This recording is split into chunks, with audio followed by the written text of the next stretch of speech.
Hey guys, so I am moving on July 28th, so I just wanted to give you guys a quick adoption financial update. The fall of 2016, I was working and didn't get paid. Then I hated my job, so I had quit the one that didn't pay me, so I had a break of time where I wasn't working at all. I think it was about 2 weeks, so my mom helped me with my bills during that time.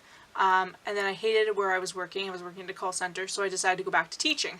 To go back to teaching meant I had to move.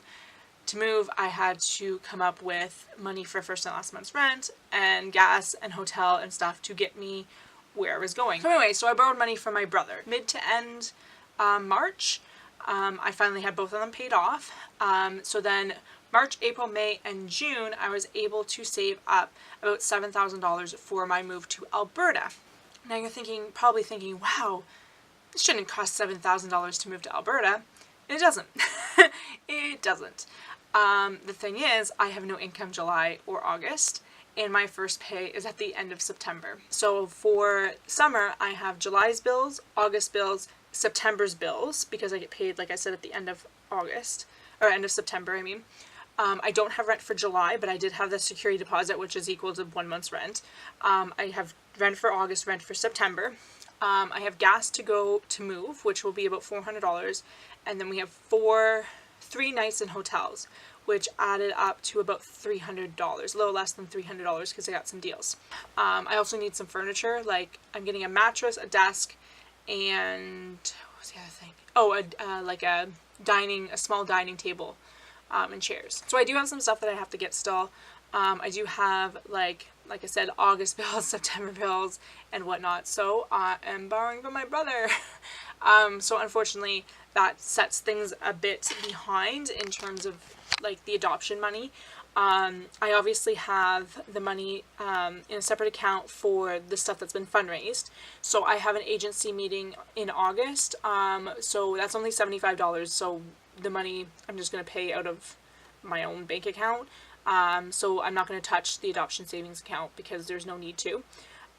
So that's my only adoption expense at this point. From there, we're going to see what comes next. My goal right now is to start my home study either spring or fall of 2018.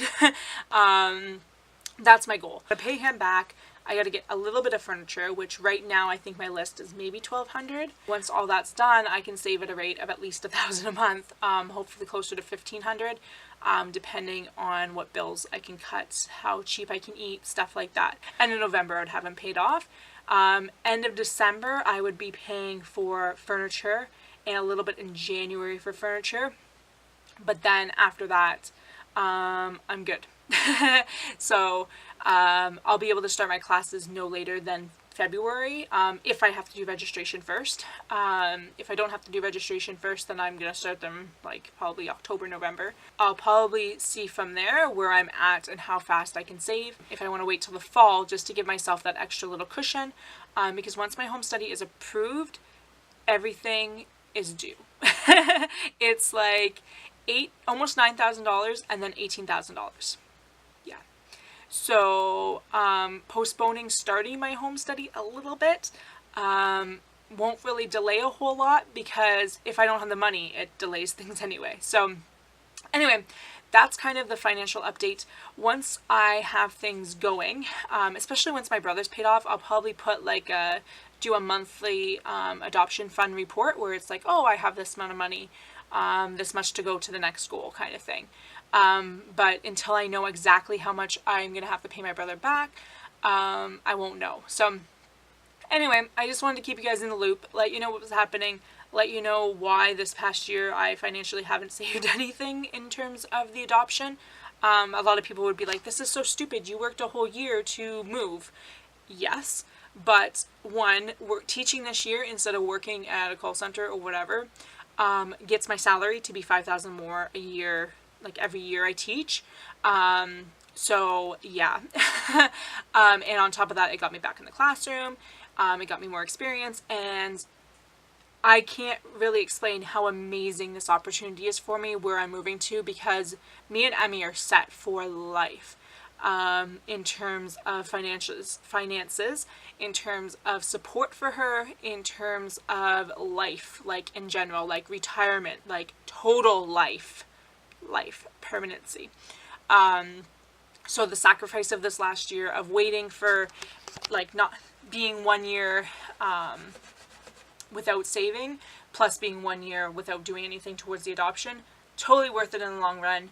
I read a quote the other day that was like, your dreams don't have an expiration date. And given my age, they don't. If I was 35, I would be a little more worried because I would be approaching the 40 where some programs close for me, but I'm 29. I would be, as long as Emmy's home by the time I'm 25. Obviously, I want her home sooner than that, but I can only do what I can do.